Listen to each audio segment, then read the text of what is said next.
வணக்கம். ஜமீன்களின் வரலாறு என்ற இந்த பகுதியில் இன்று நாம் பார்க்க இருக்கக்கூடிய ஒரு ஜமீன்.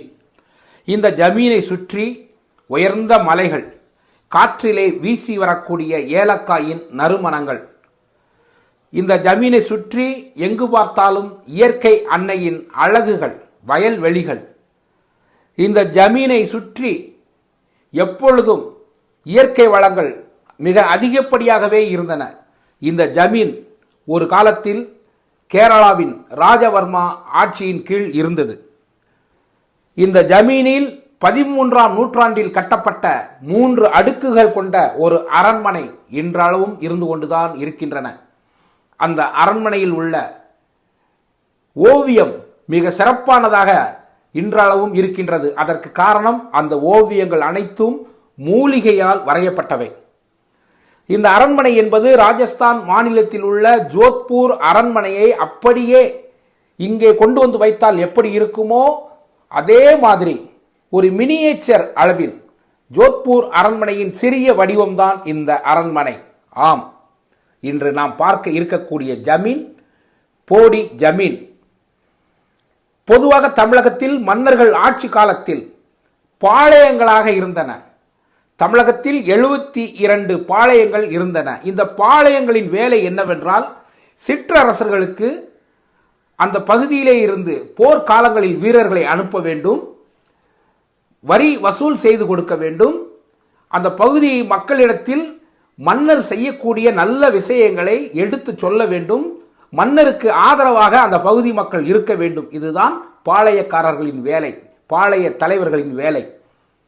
இப்படி சிற்றரசின் கீழ் இருந்த இந்த பாளையமானது மதுரை சுற்று வட்டாரத்தில் அதிகப்படியான பாளையங்களை கொண்டதாக இருந்தன. அதற்கு காரணம் மதுரையை ஆட்சி செய்த திருமலை நாயக்கர். இந்த போடி நாயக்கனூர் ஜமீனும் பாளையமாக இருந்த பொழுது திருமலை நாயக்கர் அவர்களுடைய கட்டுப்பாட்டில் தான் இருந்தன. அதன் பிறகு ஆங்கிலேயர்கள் ஆட்சி பொறுப்புக்கு வந்ததற்கு பிறகு பாளையங்கள் எல்லாம் ஜமீனாக மாற்றப்பட்டன. அவர்களிடத்தில் இருந்த அதிகாரங்கள் பறிக்கப்பட்டன. ஜமீன்தார்களை வெறும் வரி வசூல் செய்து கொடுக்கக்கூடியவர்களாக மட்டுமே ஆங்கிலேயர அதிகாரிகள் பயன்படுத்தினார்கள். ஆனாலும் சில ஜமீன்கள் தங்களால் முடிந்தவரை அந்த பகுதியில் இருக்கக்கூடிய மக்களுக்கு பல நல்ல காரியங்களை செய்து கொடுத்திருக்கின்றார்கள். இந்த போடி ஜமீனும் அப்படித்தான் தங்களுடைய ஆட்சி காலத்தை சிறந்த ஆட்சி காலமாக மாற்றி இருக்கிறார்கள்.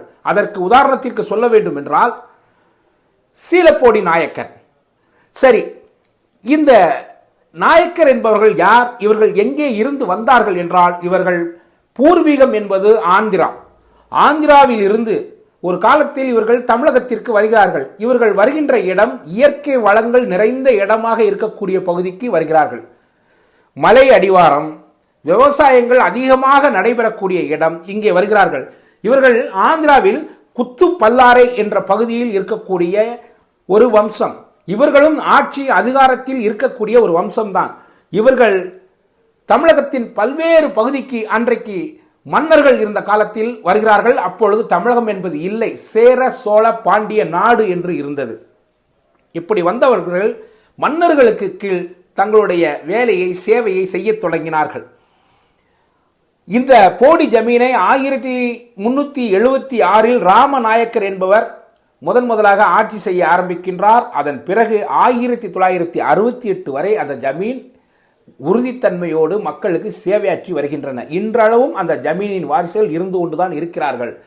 இதிலே சீலப்போடி நாயக்கர் என்பவர் போடி ஜமீனை மிக சிறப்பாக ஆட்சி செய்தது மட்டுமல்ல, அந்த காலகட்டத்தில் மல்லாகான் அப்படிங்கக்கூடிய ஒருத்தர் இருந்திருக்கிறாரு. அவர் என்னன்னா, எந்த சிற்றரசனாலும் என்னை வீழ்த்த முடியாது, சிற்றரசர்களுக்கு எல்லாம் நான் ஒரு சிம்ம சொப்பனம் அப்படின்னு சொல்லிக்கிட்டு இருக்கும்போது இந்த மல்லாகானை இந்த சீலப்போடி நாயக்கர் எளிதாக வீழ்த்திடுறாரு.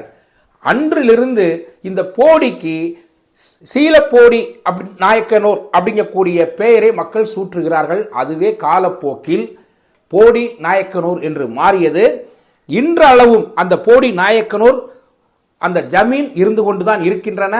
பொதுவாக ஜமீன் என்று சொன்னாலே ஆடம்பரமாக வாழ்ந்தவர்கள் ஆடம்பரமாக இன்றும் வாழ்ந்து கொண்டுதான் இருப்பார்கள் என்று நாம் நம்புவோம். ஆனால் அது அப்படி இல்லை. ஒரு காலத்தில் ஆடம்பரமாக தங்களுடைய வாழ்க்கையை ராஜ சுகபோக வாழ்க்கையாக அமைத்தவர்கள் இன்று சராசரி மக்களாக மிக எளிய மக்களாகவும் பல ஜமீன்தார்களுடைய வாரிசுகள் வாழ்ந்து கொண்டுதான் இருக்கிறார்கள் என்பதை நாம் அறிவோம். ஒவ்வொரு ஜமீனுக்கும் ஒரு வரலாறு உண்டு என்பது போல் இந்த போடி நாயக்கன் ஒரு ஜமீனுக்கும் இப்படிப்பட்ட ஒரு வரலாறு உண்டு. இதை பற்றி இன்னும் முழு விவரமாக மற்றொரு வீடியோவில் உங்களுக்கு மிக தெளிவாக குறிப்பிடுகின்றேன். நன்றி, வணக்கம்.